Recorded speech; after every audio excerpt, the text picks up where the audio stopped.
tiny friends, welcome back. Today's project is an idea that I had and something that I want to make in real life. So I said, let's go make this in miniature form. And I'm going to use these DollarTree pallets. If you don't have a Dollar Tree store where you live, maybe you can find some of these online. This is going to be an eBay listing, but I wanted to do the tutorial with you as well. And you can also create this with pieces of wood, popsicle sticks or craft sticks. I'm also going to use these posts that I found at Hobby Lobby for $1.99. This pack includes 12 spindles for that price. I did pull off a piece of the wood to use for the bench, and I just want to show you to kind of give you a visual of the idea that I'm having. And I'm going to use balsa wood for the arms, and I also want to put flowers in the top. So this is going to be a pallet flower bed garden bench. And today it's a common trend to repurpose these wooden pallets for almost everything. I'm going to use the side of the pallet with the smaller boards for the front. I've already removed the bottom board to use as the bench, and now I need to make planter boxes to sit inside the top sections. I'm just going to use chipboard for this, and I thought it would be easier to cut the pieces out before actually putting the bench into place. Taking the bottom of the pallet and just tracing out a rectangle shape that I can create a box out of. This will sit inside the top sections and hold the plants into place. I filed the front corners of the bench seat with my round metal needle file so that the post can fit into place and have a little more support when I glue them down. I'm using my 123 block to keep the board at a 90-degree angle, and I used wood glue to glue it down to the very first small board. Now I'm going to run a bead of tacky glue right along the connecting points for added security. Before I glued the boxes together, I made sure that they fit by doing a dry fit. Some of them are a little smaller, so I have angled the sides outward a little bit. These little boxes don't have to be pretty. They're never going to be seen, so don't spend too much time worrying about making them perfect. After the glue is dried, I'm going to give them 3 coats of Mod Podge on the inside and the outside. This will make them nice and stiff, but still flexible to fit into place when I glue them down.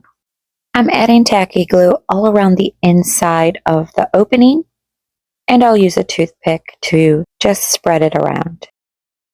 I'm putting the box into place, and I'm going all around the box, pressing the sides down into the glue. I'm using Gorilla Wood glue to attach the post. Once I put the posts into place, I'll reinforce the joints with tacky glue.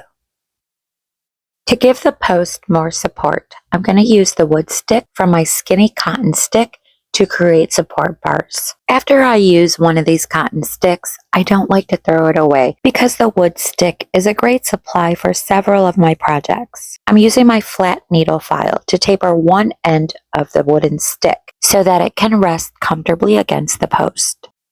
And I'm marking where I need to cut the flat end of the stick.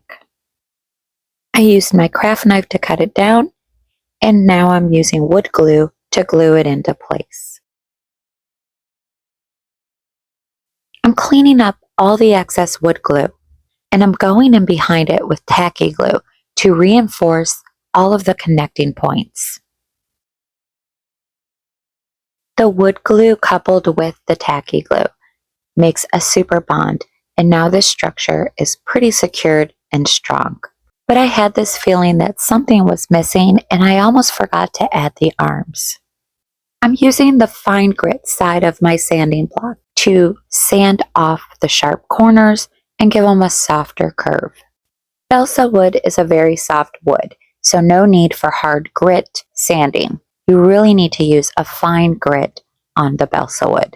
And I'm also sanding the top to taper it down so that it has a curved shape. And because accurate measuring doesn't really exist in my miniature making, I'm just going to line the piece up where I need to cut it down and mark it with my pencil. 90% of the time, this measuring method works for me on the first try, so I have no intentions on changing it now. Occasionally, I do use a ruler as needed for an accurate measuring method. I'm also drawing an outline of where I want to place the balsa wood, and that helps me place it accurately as well. Because balsa wood is so soft, if you're using a very sharp craft knife, you can almost just push it down to make your cut. On the square end of the arm, I'm going about halfway into the width of the arm, and I'm cutting out a square section. This will help the arm sit flush against the pallet and give it more support. When I glue it into place, I'm adding wood glue on the section that I cut out and on the top of the post. Now I can put it into place, clean up the excess wood glue, and add tacky glue to reinforce it. Using a super soft polymer clay in these silicone molds is ideal because it picks up all the detail and it's quicker than waiting for air dry clay to dry.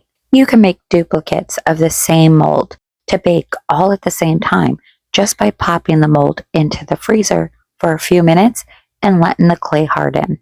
You'll be able to release the clay from its mold effortlessly without distorting the shape and making as many of the same pieces as you need and saving so much time. While I was playing around with these pieces, I had an idea to use this doll head silicone mold that was gifted to me by my friend Xander at Crafts by Xander. Before baking, I used liquid Sculpey to attach the doll heads to the sunflowers, and then I baked. Now that these pieces are baked, I'm using wood glue to attach them to the top of the bench.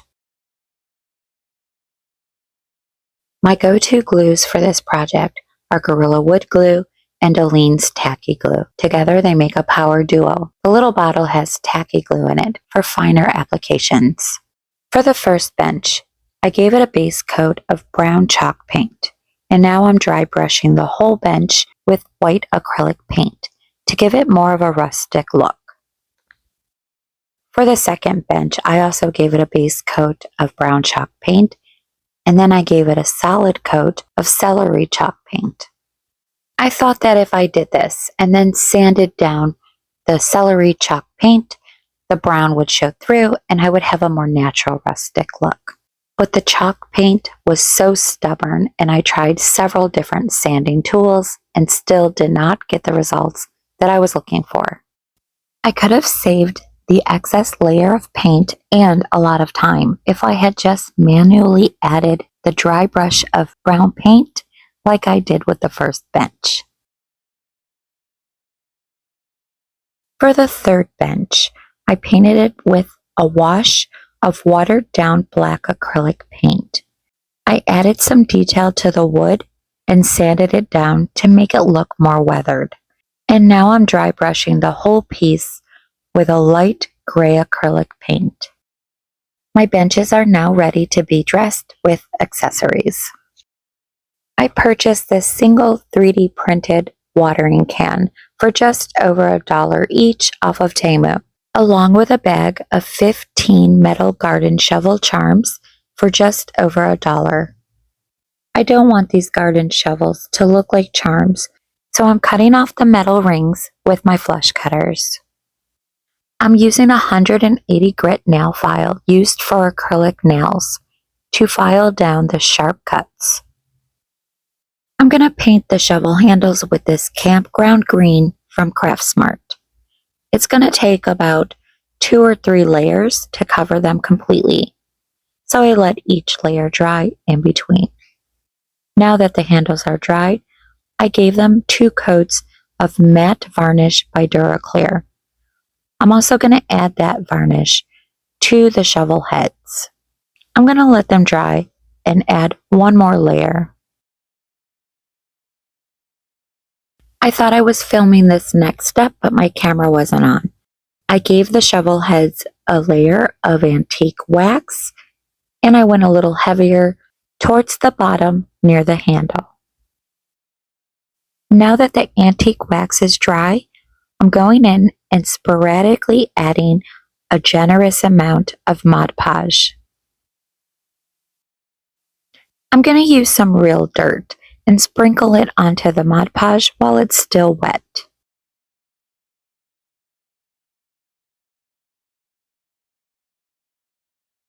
Once my spaded shovels are completely covered with the dirt, I'm just going to lightly tap the dirt into the Mod Podge and shake off the excess dirt. I'm going to set these aside to let them dry completely. When they're dried, I'll seal everything into place with a thin layer of matte varnish by DuraClear.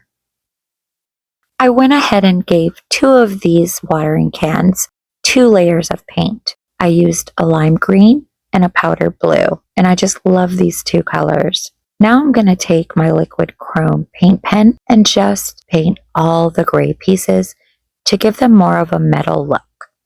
I want the unpainted watering can to look like galvanized metal, so I'm going to paint the whole thing with the chrome paint pen. Here's another look at what these pieces looked like before I customized them. And here's what they look like after I added some realism to them.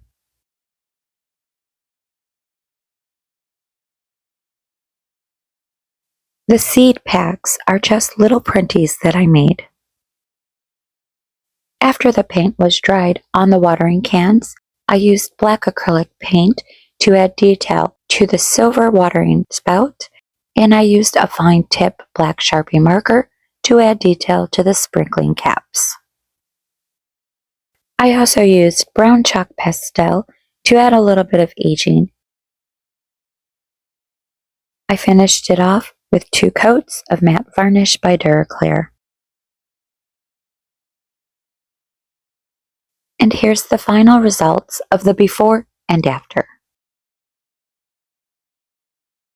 Now it's time to add the flowers and finish off the benches.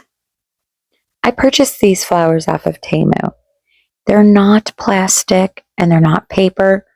They're kind of spongy feeling, and one of the cases had mold in them.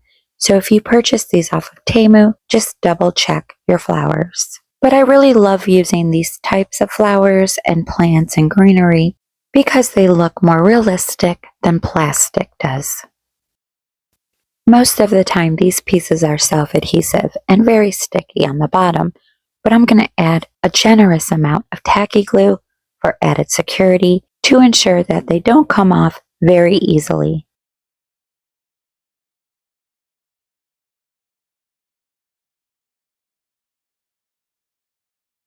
Each color comes with a variety of different shades, and I want to add that variety to the flower beds. You can easily trim away any grass around the bottom of these flowers and plants, and I like to save those clippings for other projects or to use as fillers.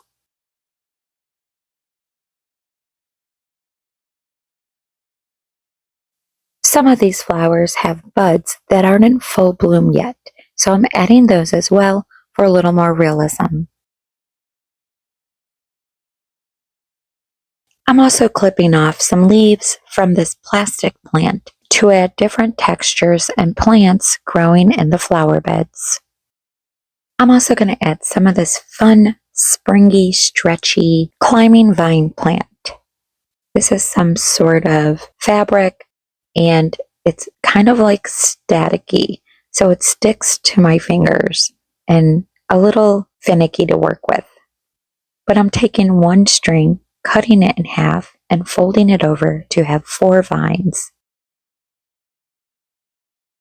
I pinch the folded ends and twist them and fold them so that I have something to add the glue to.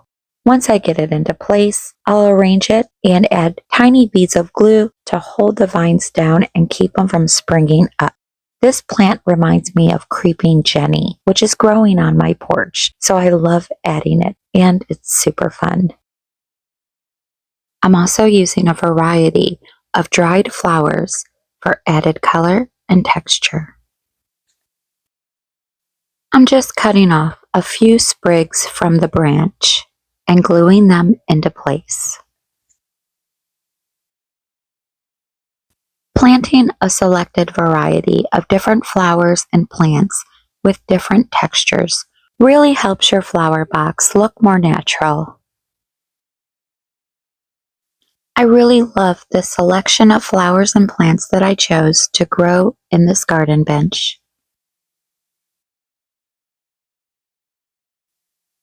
Now that my flowers are planted, it's time to add the remaining accessories. Adding a potted plant makes a great addition to this outdoor garden bench. And these first two plants came from my collection. But this last plant I actually made specifically for this bench.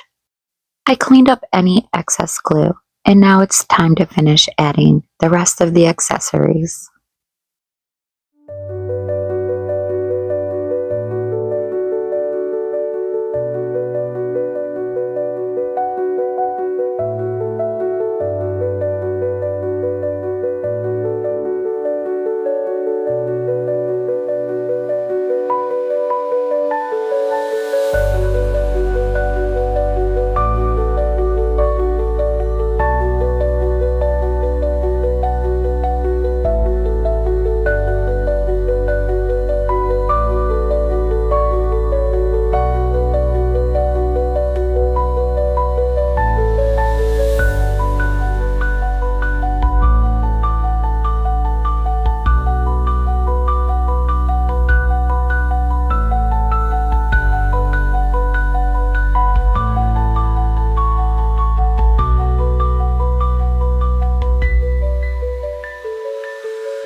Okay, tiny friends, that completes today's Dollar Tree transformation, and I really hope you enjoyed it.